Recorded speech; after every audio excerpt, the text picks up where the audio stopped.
যুদ্ধবিরতির ঘোষণা নাকি ইরানকে ধ্বংস করার নীল নকশা? আমেরিকার দ্বিমুখী নীতি কি মধ্যপ্রাচ্যকে এক মহাপ্রলয়ের দিকে ঠেলে দিচ্ছে? মাত্র একদিন আগেই যুদ্ধবিরতির আলাপ, আর তার 24 ঘন্টার মধ্যেই ইরানের তেল শোধনাগারে ভয়াবহ হামলা। অন্যদিকে লেবাননে ইসরায়েলি তাণ্ডব থামছেই না। প্রশ্ন উঠছে, আমেরিকা কি তবে যুদ্ধবিরতির নাটক করে ইরানকে মাঠ থেকে সরিয়ে লেবানন আর হিজবুল্লাহকে একা করে দিতে চায়? ইরান কিন্তু দমে যাওয়ার পাত্র নয়। তেহরান পরিষ্কার জানিয়ে দিয়েছে, লেবাননকে বিপদে ফেলে কোনো যুদ্ধবিরতি হবে ইসলামের সাথে বিশ্বাসঘাতকতা।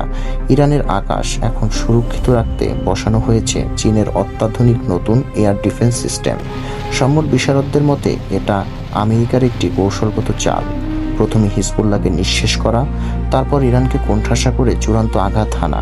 কিন্তু চীন আর রাশিয়ার সাথে ইরানের বর্তমান সামরিক মিত্রতা কি আমেরিকার এই স্বপ্নকে সফল হতে দেবে? আপনারা কি মনে করেন আমেরিকার এই যুদ্ধবিরতির প্রস্তাব কি কেবলই সময়ক্ষেপণ, নাকি ইরান ইসরায়েল যুদ্ধ এখন নতুন মোড় নিচ্ছে? আপনার মতামত কমেন্টে জানান এবং মধ্যপ্রাচ্যের পরবর্তী আপডেট পেতে আমাদের চ্যানেলটিকে সাবস্ক্রাইব করে রাখুন। ধন্যবাদ সবাইকে।